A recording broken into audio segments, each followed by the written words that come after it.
Hi hello నమస్తే viewers, మా channel ఇంకెవరైనా సబ్స్క్రైబ్ చేసుకోకుండా ఉంటే మాత్రం సబ్స్క్రైబ్ చేసుకొని బెల్ ఐకాన్ ట్యాప్ చేయండి. సో ఫ్రెండ్స్, మనకి టెట్ కాల పరిమితి అయితే మనకి క్లియర్గా మెన్షన్ చేసి అయితే ఉన్నది ఫ్రెండ్స్. సో ఈ టెట్ సీటెట్ వచ్చేసి మనకి బీఈడీ రీడ్ చేసిన విద్యార్థులు అయితే ఈ సీటెట్ అనేది అయితే రాసుకోవచ్చు. సో దీనికి వచ్చేసి సీటెట్ టెట్కి అయితే మాత్రం కాల పరిమితి జీవితకాలం చేయాలని అయితే మనకి నిపుణులు చెప్తున్నారు. సో దీని కాల పరిమితి వచ్చేసి ఇప్పుడు రాసే విద్యార్థులకైతే మాత్రం ఇది వర్తిస్తుంది అనేది చెప్తున్నారు ఫ్రెండ్స్. సో మనం ఈరోజు మ్యాటర్ చూడవచ్చు ఫ్రెండ్స్. ఇక్కడ టెట్ పరిమితి జీవితకాలం ఇప్పటి నుంచి ఉత్తీర్ణులయ్యే వారికి వర్తింపు. జాతీయ స్థాయి ఉపాధ్యాయ విద్యా మండలి నిర్ణయం. ఉపాధ్యాయ అర్హత పరీక్ష టెట్ స్కోర్ కాల పరిమితిని ఇక జీవితకాలం ఉండనుంది. ఆ పరీక్షలో ఉత్తీర్ణత సాధించిన వారికి ప్రస్తుతం దాని స్కోర్ విలువ 7 ఏళ్ళు వరకు ఉండేది. ఆలోపు ప్రభుత్వ ఉద్యోగుల కొలువు ఎంపిక కాకుంటే ఆ పరీక్ష మళ్ళీ రాయవలసి ఉండేది. జాతీయ ఉపాధ్యాయ విద్యా మండలి ఎన్సీఈటీ తాజాగా టెట్ స్కోర్ కాల పరిమితిని 7 ఏళ్ల బదులు జీవితకాలం ఉండేలా నిర్ణయించింది. ఇక నుంచి టెట్ రాసి ఉత్తీర్ణతలయ్యే అభ్యర్థులు ఇది వర్తిస్తుందని ఎన్సీఈటీ తాజా నిర్ణయంలో దేశవ్యాప్తంగా 1,00,000 మందికి ఊరట కలగనుంది. ఇప్పటికే ఉత్తీర్ణులైన వారికి నిపుణుల సలహా తీసుకొని దానికి పోటీ ఇస్తామని ఎన్సీఈటీ 50 సదస్సభ్య సమావేశంలో అధికారులు నిర్ణయించారు ఫ్రెండ్స్. సో దీనికి వచ్చేసి మనకి ఇప్పటి నుంచి రాసే విద్యార్థులకైతే మాత్రం ఈ జీవితకాల పరిమితి అనేది వర్తిస్తుందని అయితే మనకి ఎన్సీఈటీ చెప్పడం జరిగింది ఫ్రెండ్స్. సో నిన్న సర్వసభ్య సమావేశంలో అయితే ఈ నిర్ణయం తీసుకున్నట్టయితే తెలుస్తుంది అధికారులు. సో ఇక్కడ చూడొచ్చు మీరు, అధిక స్కోర్ కోసమే మళ్ళీ రాస్తున్నారని అయితే చెప్తున్నారు నిపుణులు. సో బీఈడీ డిఈడీ ఉత్తీర్ణులైన వారు టెట్ రాయడానికి అర్హులు. ప్రభుత్వ ఉపాధ్యాయుల కొలువు నియామకానికి నిర్వహించే డిఎస్సి టీఆర్టీ రాయడానికి టెట్లో ఉత్తీర్ణత తప్పనిసరి. ఇందులో సాధించిన మార్కులకు 20% వెయిటేజీ ఉండేది. దీనికి దృష్టిలో ఉంచుకొని అభ్యర్థులు ఒకేసారి ఉత్తీర్ణులయ్యే ఎక్కువ మార్కుల కోసం మళ్ళీ రాస్తుంటారు.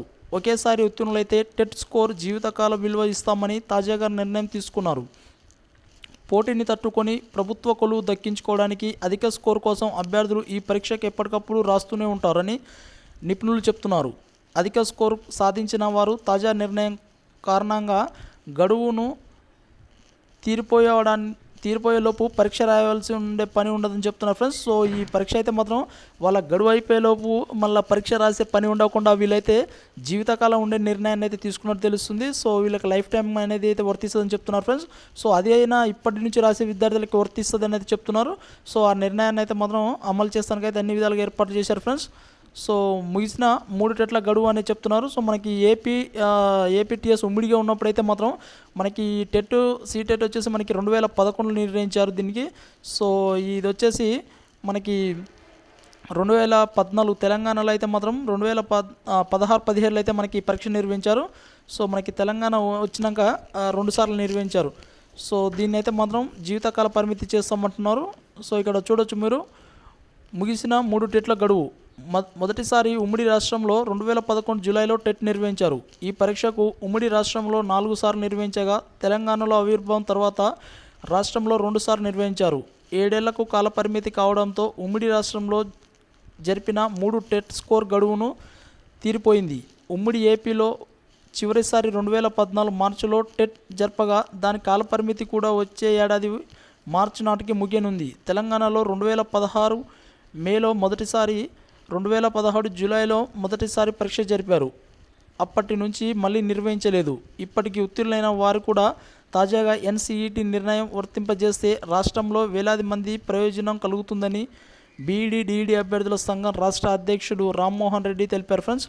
సో మనకి తెలంగాణలో చూసుకోవచ్చు, మనకి 2 సార్లు నిర్వహించారు ఫ్రెండ్స్. 2016 మేలో నిర్వహించారు, 2017 జూలైలో మనకి 2 సార్లు అయితే నిర్వహించడం జరిగింది ఫ్రెండ్స్. సో వీళ్ళ కాల పరిమితి అంటే 2011లో రాసిన కాల పరిమితి అయితే మాత్రం ఎక్స్పైర్ దగ్గరకు వచ్చిందని చెప్తున్నారు. సో వారికి కనుక ఇప్పుడు జీవితకాల పరిమితి మళ్ళీ రాస్తే జీవితకాలం ఉండేలా, లైఫ్ టైం వీళ్ళకి టెట్ సీటెట్ ఉండేలా వీళ్ళు నిర్ణయం తీసుకోవడం అయితే జరుగుతుంది ఫ్రెండ్స్. సో చూడాలి ఫ్రెండ్స్, ఇది మనకి ఈరోజు వచ్చిన మ్యాటర్ అయితే ఇది ఫ్రెండ్స్. సో ఇంకా ఇప్పటికీ మా ఛానల్ ఎవరైనా సబ్స్క్రైబ్ చేసుకోకుండా ఉంటే మాత్రం సబ్స్క్రైబ్ చేసుకొని బెల్ ఐకాన్ ట్యాప్ చేయండి. వీలైనంత సమాచారం మీకు చేకూరేలా నేను ప్రయత్నం చేస్తాను. Thank you.